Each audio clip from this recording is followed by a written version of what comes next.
Hi there, welcome to another episode of Behind the Wings. I'm Madhu, taking you through an analytical glimpse into Sri Lankan Airlines strategy and performance through their annual report 2023-24. Well, introduction to the airline. Sri Lankan Airlines is the national flag carrier of Sri Lanka, headquartered in Colombo and operates from its hub, Bandaranaike International Airport. Sri Lankan was launched on 1st September 1979 as Air Lanka, replacing the former Air Ceylon, and had a partial privatization by Emirates in 1998 and rebranded as Sri Lankan Airlines. The airline returned to full government ownership in 2008 and joined the One World Alliance in May 2014. It maintains an all-Airbus fleet of 12 narrow-body and 9 wide-body aircraft and flies to 114 destinations in 59 countries. That includes coach and interline services. Subsidies include Sri Lankan Cargo, engineering, ground handling and catering, with main functions being carriage of passenger and cargo, with the group offering services to other airlines such as ground handling, in-flight catering and aircraft maintenance. Recognized for onboard hospitality, safety, and regional excellence, and has won many international awards. The leading international airline South Asia at the South Asian Travel Awards in consecutive years.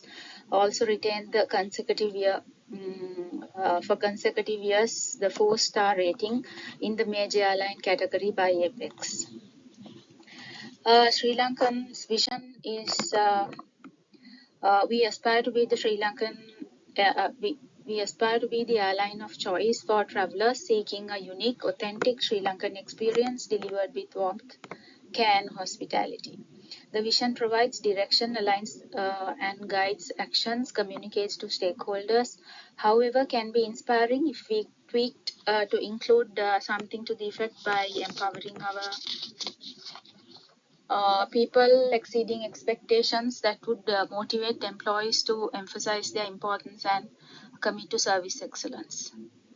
Their mission is quite lengthy actually, to grow a sustainable, profitable airline that promotes Sri Lanka to the world, supports tourism, Sri Lankan overseas and the national economy while developing an air transport hub, taking advantage of our unique Indian Ocean.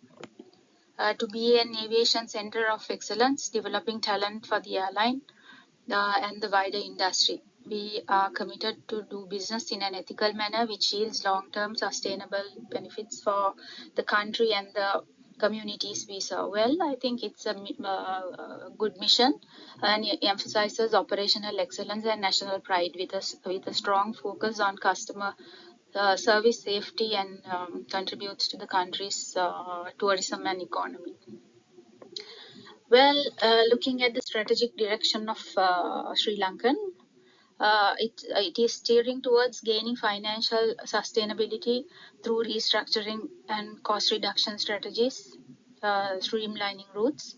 Also, customer-centric service leverages Sri Lankan hospitality, their fleet modernization and digital transformation for efficiency, supports tourism and national economic growth. Well, I have done a pestle analysis to see the external environment. It's going through political crises. Government influence is seen, then bureaucratic slowdowns, restricted decision-making freedom. Considering economic positive, post-pandemic tourism increase was there, then negative country have been going through inflation, high global fuel prices and exchange fluctuations and unstable economy. Socially, it has seen an increase in the Middle East travel aspirations boost international connectivity. Technologically, they have done system enhancements to enhance efficiency, revenue management system, revenue counting, cargo, and frequent flyer program enhancements. Well, looking at environmental, it's dedicated to achieving a net zero emissions by 2050. They're looking at mangrove protection, and they have a system where recycled materials are used to create goods.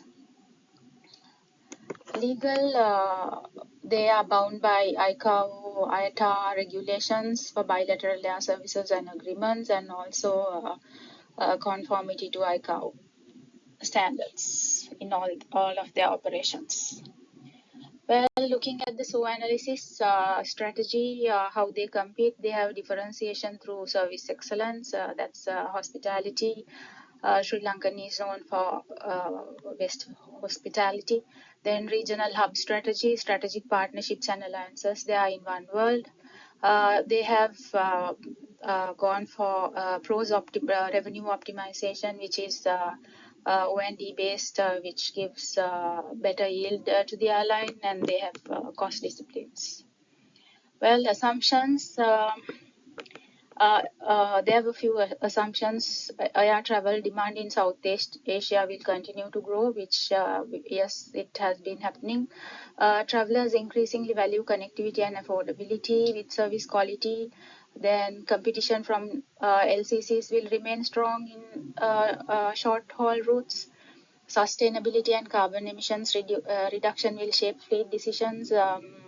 Quite debatable. Digital transformation is essential for competitive pricing and customer loyalty. Yes. Then looking at the opportunities, Sri Lanka tourism growth, we have been experiencing rapid growth in the recent past. Expand into underserved destinations, they are looking at it. Colombo as a transit hub, invest in cargo infrastructure, and they are going ahead with fleet modernization. Companies' resources and capabilities, fleet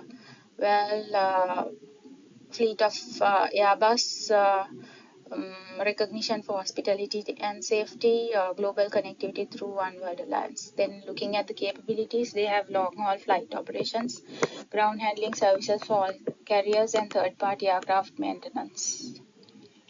Looking at the competitive strategies, they have a pricing strategy where it leverages premium pricing for leadership routes such as London and Melbourne, Sydney, and competitive pricing for rest of the routes. Focus differentiation, sole direct carrier between Colombo and key markets such as those mentioned earlier, which gives a unique edge in convenience and market capture. Cargo integration, it leverages underutilized belly space for cargo revenue, especially on long-haul routes, which creates a dual stream profitability. Service differentiation emphasizes emphasis on enhanced onboard service, digital touchpoints, and strong brand tied to Sri Lankan hospitality. Well, moving on to strategic moves and execution. They have cost restructuring and efficiency, adjusted aircraft lease rates, careful management of resources help create financial reserve, network optimization and growth. They are looking at opportunistic route introduction, capacity was fine-tuned to match market needs. Alliances and partnerships, they expanded the benefits of One World Alliance and codeshare partnerships. As mentioned earlier, fleet modernization is underway, and customer experience and revenue innovation, they have improved onboard hospitality by including cultural elements.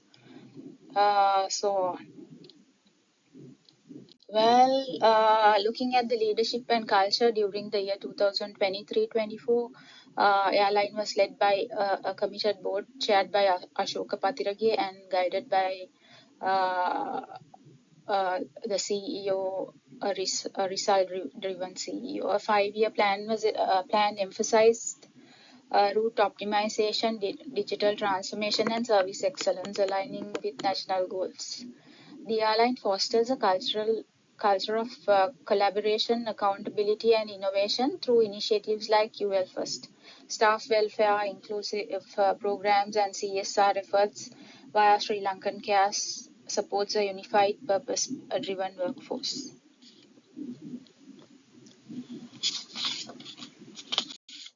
Let's look at the financial results.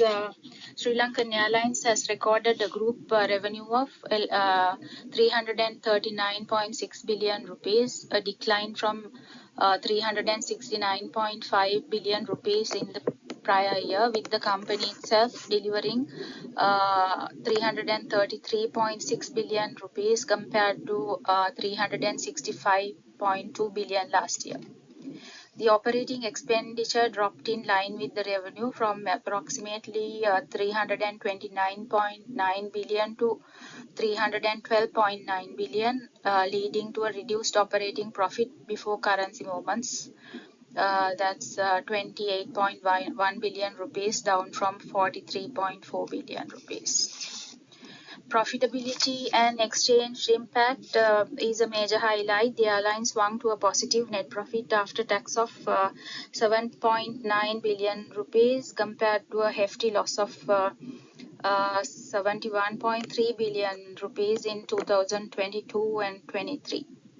The turnaround was partially driven by a sustained reduction in fuel cost and other operating efficiencies. However, volatile currency markets weighed on trading. Currency gains were lower and exchange losses were noted, especially in engineering revenues, which reported 1.1 billion rupee exchange loss in the subsidiary. Looking at operational metrics and fleet adjustments, the airline carried 3.6 million passengers, a 4% increase over the previous year, aided by fleet restructuring and strategic wet leasing to maintain schedule continuity despite operating 21 aircraft, down from 27 pre-pandemic. Passenger revenue declined to 276.2 billion from 293.3 billion rupees, attributable mostly to currency appreciation rather than traffic loss, as US dollar dominated the revenue held steady. When looking at the balance sheet and going concern, total group assets stood at LKR 201.6 billion, down from 211.2 billion, while company assets declined from 199.5 billion rupees to 194.3 billion rupees. The group equity remains deeply negative, though improved, moving from a 509.2 billion deficit to LKR 400.5 billion. Despite this statutory support ensured ongoing viability, the Auditor General's report raised concerns over going concern status, but acknowledged government backing until restructuring is finalized. Well, cost dynamics and key expenditures. Fuel cost declined materially, 115.1 billion rupees versus 155.6 billion last year, reflecting sharp improvement in global oil prices. Employee costs rose to 32.2 billion from 26.6 billion as recruitment and staff investments increased. Other significant expenses included maintenance, 47.7 billion, marketing 22.6 billion, and crew cost 9.7 billion. Well, looking at a summary over the years, these graphs indicate the financials graph show a strong recovery from heavy losses in 2022 to a profit in 2024, driven by improved operations and reduced exchange losses. Operational performance graph shows rising capacity and load carried since 2021, with the load factor stabilizing above 70% by 2024. Key takeaways and outlook. Profit rebound marks a pivotal shift underscored by reduced operating cost and improved load factors. Currency volatility remains a risk. Hedging and operational cost measures are critical.